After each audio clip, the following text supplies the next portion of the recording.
Hold on to your seats because today we're diving into a world of cars that are anything but what they seem. Imagine a Toyota Supra with more Bavarian DNA than Japanese, a classic American muscle car with a British backbone, and a hypercar with an identity crisis. Get ready because these cars are about to blow your mind. The Toyota GR Supra, more Bavarian than Japanese. Let's kick things off with the Toyota GR Supra, a car that stirred up endless debates since it hit the market. If you're thinking it's all Toyota, think again.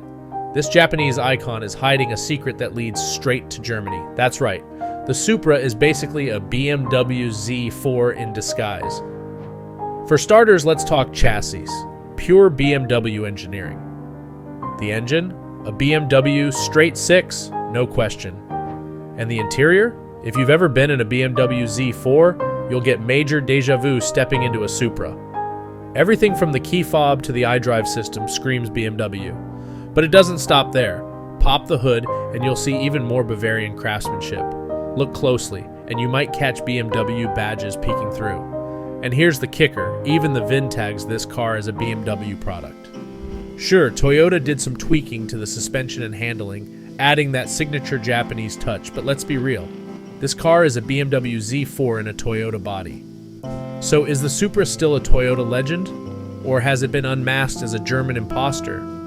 You decide. The Shelby Cobra, an American muscle car with British roots. Next, we shift gears to the Shelby Cobra, a car that's often hailed as the ultimate American sports machine. But here's the twist, this muscle car has a British soul. That's right, the Cobra is the result of a cross-continental collaboration, and the debate over its true nationality has been raging ever since the 1960s. It all started with the AC Ace, a lightweight British roadster.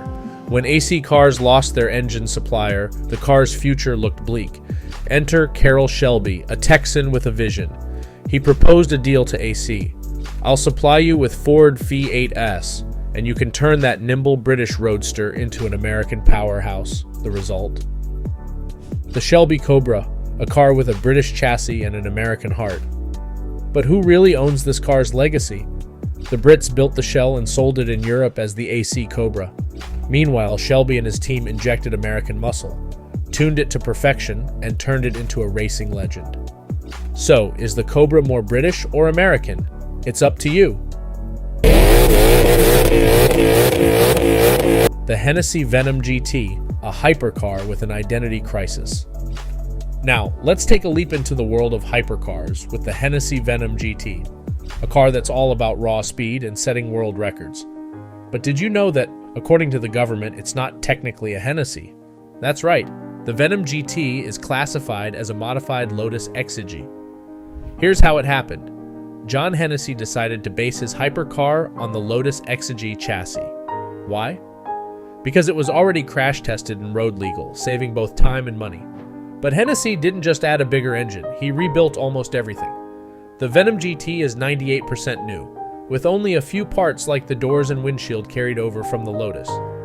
But because it uses the Lotus tub, the DMV still classifies it as a Lotus. So on paper, the Venom GT doesn't officially exist.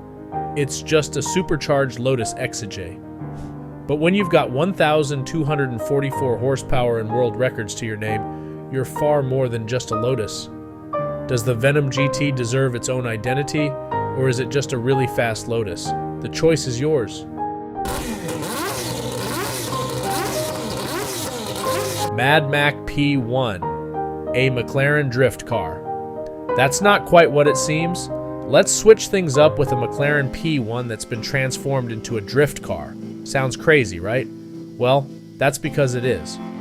When Mad Mike Whittet decided to create the ultimate drift car, he set his sights on the McLaren P1. But here's the kicker, it's not actually a P1, it's a McLaren 650S GT3 dressed up to look like one.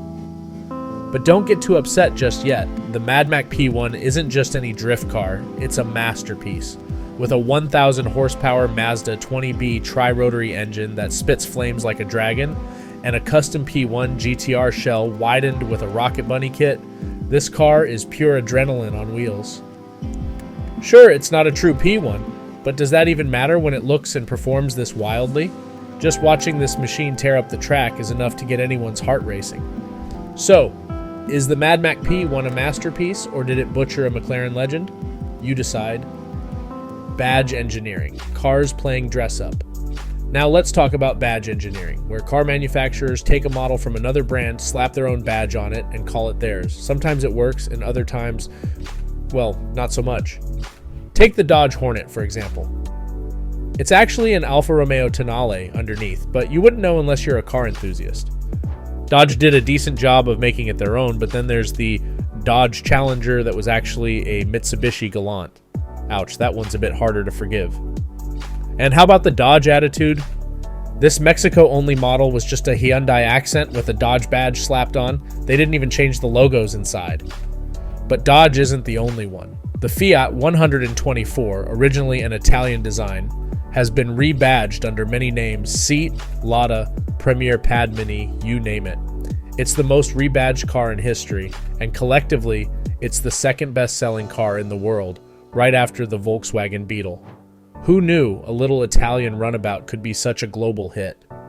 Even Toyota isn't above badge engineering. Chinese knockoffs from copycats to industry giants. Let's head over to the Far East, where Chinese car manufacturers have had their fair share of controversy, especially with knockoffs. For years, they were notorious for copying designs from Western brands. But here's the twist. Some of these copycats have grown into legitimate industry giants. Take the Chongqing 300, for instance. It's an obscure model, but if you ever saw one, you'd instantly recognize it as a poor attempt to mimic the Mercedes C-Class.